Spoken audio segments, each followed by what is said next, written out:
Chers frères et sœurs en Christ, chers amis, je vous salue. C'est le 3e dimanche que nous vivons le confinement à cause de cette pandémie de coronavirus. Mais nous sommes certains que ça va bientôt prendre fin. Dieu va répondre à nos prières, pour ne pas dire qu'il a déjà répondu à nos prières.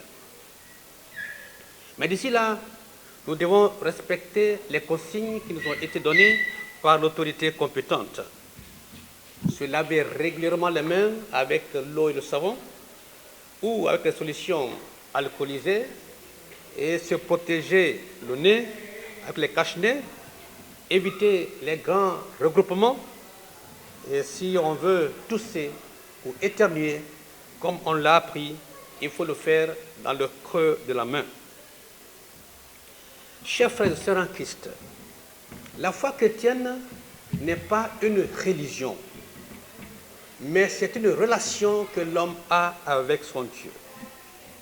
Et pendant ces temps si difficiles, je me pose la question, comment va votre relation avec votre Dieu?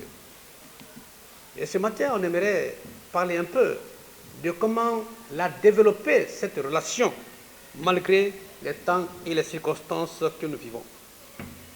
Développer notre intimité avec Dieu, c'est donc notre thème.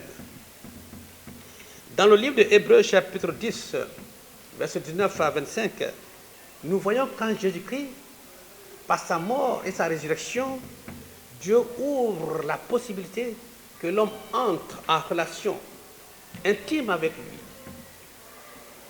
Et cette relation doit être entretenue et doit s'améliorer. Et ainsi donc, comment je peux faire pour l'améliorer? Mon intimité avec Dieu? J'aimerais vous citer quelques points qui sont très importants dans cette démarche de développer notre intimité avec Dieu. La première chose à retenir, c'est qu'il faut être conscient de l'amour de Dieu pour nous, quel que soit le temps et les circonstances. Nous devons être conscients de l'amour de Dieu pour nous. La Bible dit dans 1 Jean chapitre 4, verset 19, « Pour nous, nous l'aimons parce qu'il nous a aimés le premier. » C'est Dieu, tout d'abord, qui a manifesté envers l'humanité son amour. Et dans Jérémie chapitre 31, verset 3, il est écrit, « De loin, l'Éternel se montre à moi et me dit, je t'aime d'un amour éternel et c'est pourquoi je te conserve ma bonté. » Dieu nous aime d'un amour qui n'est pas passager, c'est un amour éternel et il nous conserve sa bonté pour que nous puissions continuer à en jouir. Mais comme vous savez, à l'amour, on répond toujours par amour. Et c'est pourquoi Jésus a dit à ses interlocuteurs, ses disciples, « Tu aimeras le Seigneur ton Dieu de tout ton cœur, de toute ton âme, de toute ta pensée et de toute ta force, comme on voit dans Matthieu chapitre 22, verset 37. Soyons conscients de l'amour de Dieu pour nous, quelle que soit la situation. Deuxième chose, pour développer notre intimité avec Dieu, nous devons passer régulièrement le temps avec Dieu. Quand on aime quelqu'un, un ami, on aime passer le temps avec lui. Et Dieu aimerait qu'on passe le temps avec lui. Quand bien même que nous n'avons pas les possibilités de nous retrouver à l'église, dans une assemblée, pour adorer le Seigneur, pour se confier à lui, nous pouvons le faire dans nos maisons. Vous savez que l'église a commencé dans la maison. Et c'est peut qu'elle termine aussi dans les maisons. Et aussi, retenez une chose, c'est que l'église, le temple de Dieu, ce n'est pas un bâtiment, mais c'est nos cœurs. C'est là où Dieu habite. Mais pour ce temps précis que nous traversons, on devrait développer certains comportements pour vraiment entretenir notre relation avec Dieu. La Bible dit dans Matthieu chapitre 6, verset 6, « Mais quand tu pries, entre dans ta chambre, ferme la porte et prie ton Père qui est dans le secret.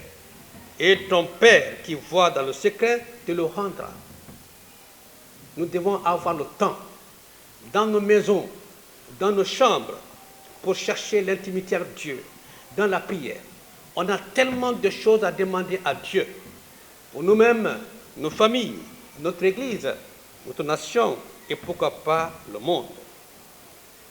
Nous devons avoir le temps régulièrement avec Dieu, dans la prière, pour développer cette intimité avec lui.